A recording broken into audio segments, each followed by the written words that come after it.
We are the eyes and ears of the Human Rights Council. To speak for the victims of human rights violations.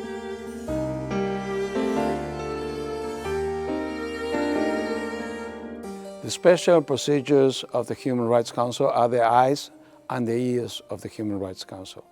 With their independent assessment and the monitoring work, what they do is bring an early warning system that works for the prevention of violations of human rights, and at the same time they are able to bring to the Council the attention of new issues, thematic issues, and also serious human rights situations in certain countries that bring to the attention of the Council for us to work and help countries reverse those situations. They are an essential part of the system and a strong partner of the Council.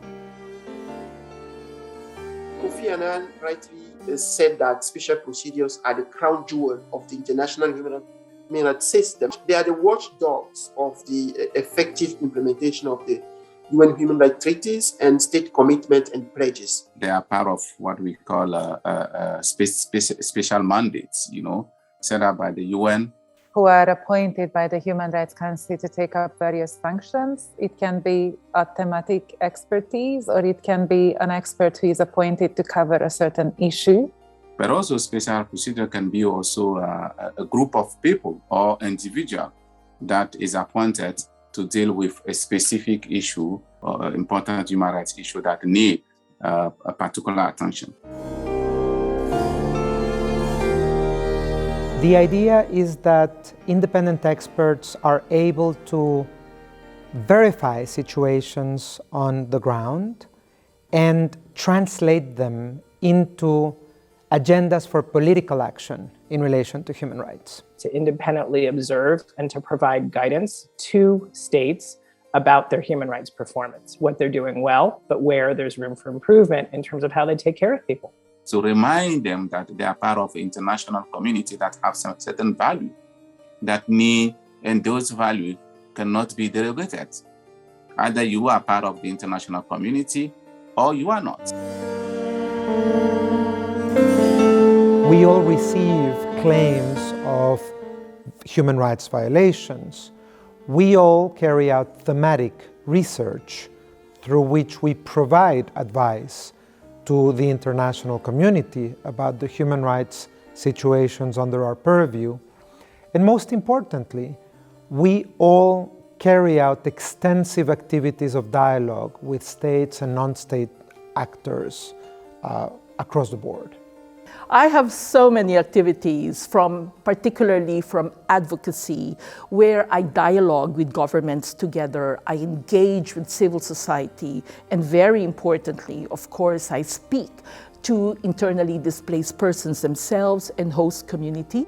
I also do a lot of reporting to the United Nations, particularly on very substantive themes, like the last report I gave to the General Assembly, which was on the prevention of arbitrary displacement. The Working Group on Arbitrary Detention has a unique function of producing and issuing opinions on situations of arbitrary detention around the world. So we do that as an opinion. We issue confidential communications, urgent appeals and allegation letters to different states.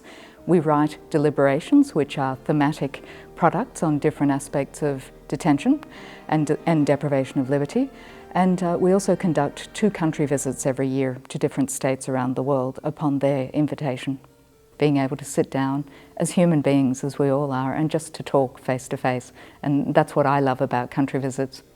And then you can go talk to the parliamentarians, the judiciary, the police, and then you can leave the capital, go to the field, and start meeting school directors, community leaders, IDPs, refugees. And so you really have this unique access to all the segments of the society. We also have a complaints mechanism, which is not very well known sort of outside of the human rights world, called the communications procedure. Again, what does that mean?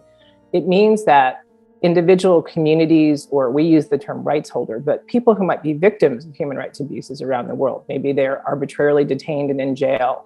Maybe they're an indigenous person or community that has been displaced from their land by a mining company. They can write to the United Nations, to these independent experts, and seek assistance. The impact of special procedures, this is where we have to look at to change the real lives of individuals and communities. And we do have the power to do so. And so I always encourage everybody to think of our roles as much more than meeting rooms and published reports, but it's about people who can be affected by our reports. The mandate also makes a difference when it comes to enabling protective legislation, that is, to have laws and national legal frameworks that would actually provide the conditions for the protection of internally displaced persons. I think just raising awareness and calling attention to issues of global concern is part of the impact of the special procedures.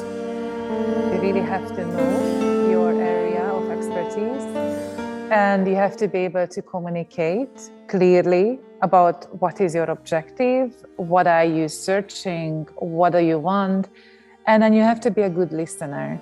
To be an effective independent expert, one must have not only the expertise demanded by the mandate, but also an empathy with the victims of the human rights violations that are the concern of your mandate. Openness is also important in building trust.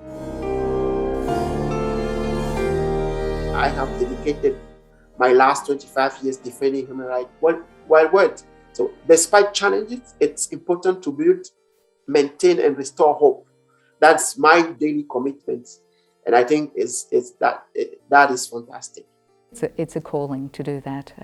It's not something that everyone would do, I think, because it's of a voluntary nature. It's hard work. We're not paid. We do this as part of our personal obligation and really love, I think, of human rights and commitment to helping people. It really is, for the time you're doing it, if you're going to do it well, quite an all-consuming thing. And so I think for people who want, for a period of their life, whether it's 3 years or 6 years, to drive an agenda and from start to finish kind of think boldly and to sort of think about the steps that they're going to execute on is amazing. The idea that I can make a difference through my assessment and reporting work. The idea that my experience and expertise can serve CAR and its people. The conviction that relaying the voice of victims for me is very much important.